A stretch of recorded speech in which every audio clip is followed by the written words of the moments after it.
گاؤں کی تنگ اور کچی گلیوں میں چراغ کی مدھم روشنی کے ساتھ گھومنے والا سایہ دراصل صرف ایک فرد نہیں تھا بلکہ ایک سوچ تھی، جہالت کی سوچ۔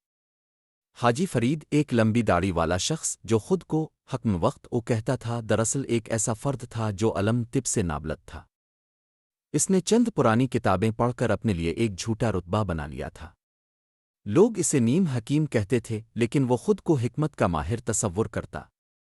اس کے نسخے بعض اوقات اتنے عجیب ہوتے کہ گاؤں کے بچے انہیں کھیلوں میں دہراتے اور ہنستے۔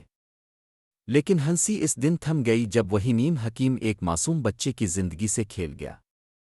بچہ شدید بخار میں مبتلا تھا۔ والدین کے پاس اتنے پیسے نہ تھے کہ شہر کے کسی مستند ڈاکٹر کے پاس جاتے، اس لیے مجبور ہے کر حاجی فرید کے پاس گئے۔ حاجی فرید نے کمرے کے ایک کونے میں رکھی مٹی سے ڈھکی جڑی بوٹیاں نکالی اور ایک مرکب بنا دیا۔ یہ پینے سے بچہ ایک دم تندرست ہو جائے گا، اس نے بڑے فخر سے کہا۔ لیکن وہ دوا بچہ برداشت نہ کر سکا۔ اس کی حالت اور بگڑ گئی۔ چند گھنٹوں بعد گاؤں میں اعلان ہوا، بچہ زندگی اور موت کی کشمکش میں ہے۔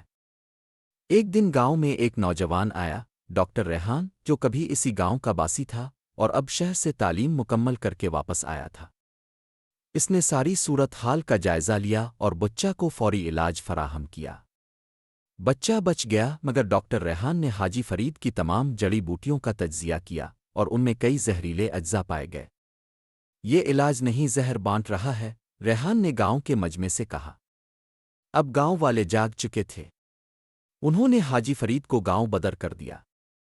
جب حاجی فرید گاؤں چھوڑ کر جا رہا تھا، اس کے چہرے پر شرمندگی تھی، مگر اس کی آنکھوں میں اب بھی ایک غرور کی جھلک باقی تھی، شاید اگلے گاؤں میں لوگ مجھے پھر مان لیں گے۔ اخلاقی سبق: نیم حکیم خطرہ جان ہوتا ہے۔ علم کے بغیر اعتماد تباہی کا سبب بن سکتا ہے۔ جہالت میں چھپا غرور صرف ایک شخص کو نہیں بلکہ پوری بستی کو خطرے میں ڈال سکتا ہے۔ اس لیے سچوا علم حاصل کرو اور سچوی معالج کو پہچانو۔ جذبات سے نہیں، عقل سے فیصلہ کرو۔